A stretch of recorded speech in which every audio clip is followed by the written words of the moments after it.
did the Supreme Court just legalize and make it easier to stalk someone? That is a question I think a lot of people are asking themselves as these decisions are continuing to roll on and come down.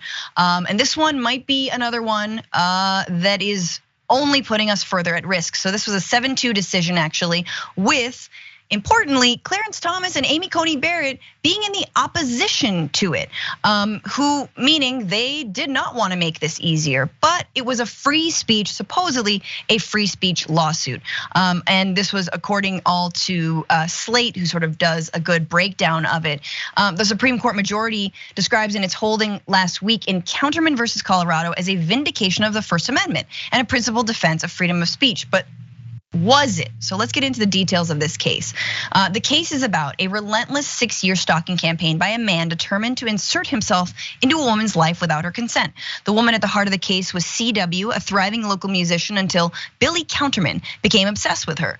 Counterman targeted CW with thousands of unwanted messages, asking her questions about her personal life, insinuating that he was physically surveilling her, and telling her he wanted her to die. She tried.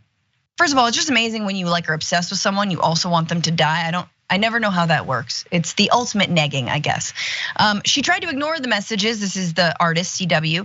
But when she discovered that Counterman had twice been arrested for threatening women with bodily harm, including threats to, quote, put your head on a sidewalk and then bash it in, and to rip your throat out on sight, pause for edit, she contacted law enforcement. Counterman was eventually arrested and convicted of stalking, but not before CW had stopped performing, began varying her daily routes, and started carrying a gun. Now, Counterman, the stalker, was actually convicted, and that outcome could have saved her life. This is according to the author Marianne Franks on Slate, saying, but it's now unavailable to other stalking victims because the Supreme Court declared stalking to be protected by the First Amendment, overturning Counterman's conviction and asking a lower court to reconsider that conviction in light of new standards that demands prosecutors show that stalkers consciously disregarded a serious risk that their messages would be perceived as threatening. So again, the 7-2, the 7 justices said that the speech of this person, of a stalker, the stalker must know, or this person must know that those messages could be perceived as threatening in order for what they're doing to be criminal. Now, obviously, 7 of those justices agreed, and a lot of liberal justices, Kagan, Ketanji Brown Jackson, Sotomayor, but you have Clarence Thomas, of all people, who literally stalked Anita Hill, and you have Justice Coney Barrett, who said that no, we should not overturn this conviction, and that standard for freedom of speech is absolutely too high. I don't know, Brett. I kind of agree from what I understand about the case thus far, and maybe there's pieces of this I'm missing. I understand that could be a slippery slope if you rule against, this bar of free speech being incredibly low.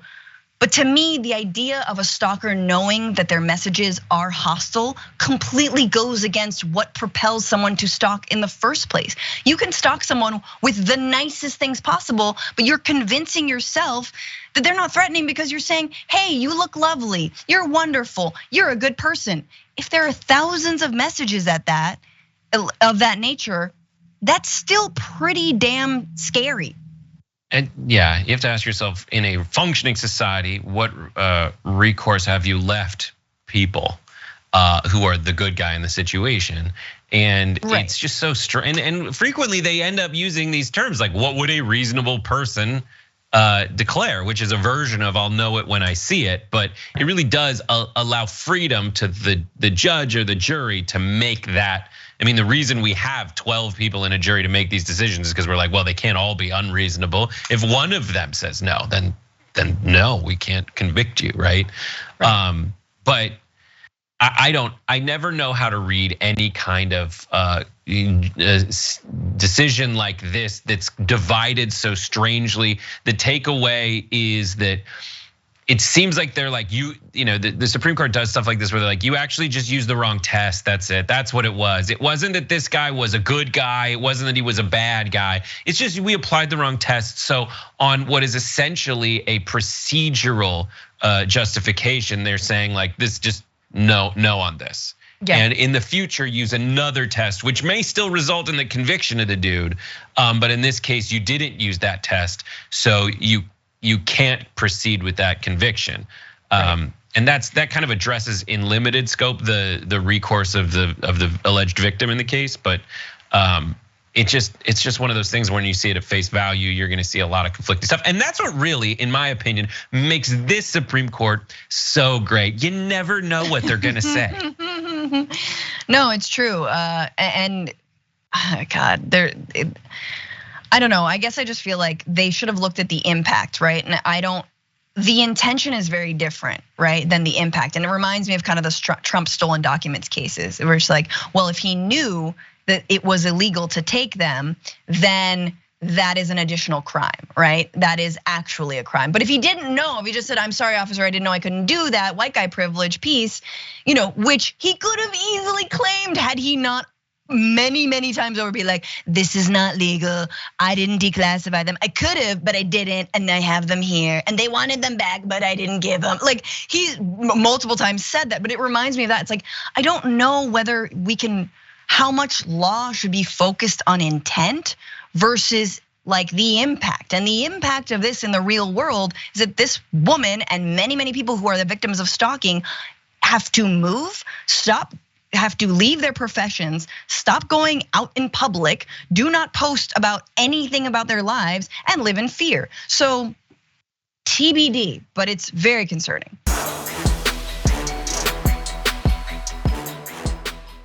For more political news breakdowns, interviews, stories of activism, and me trying my hardest to care about the occasional big celebrity news story, subscribe to our YouTube channel at youtube.com/thedamagereport.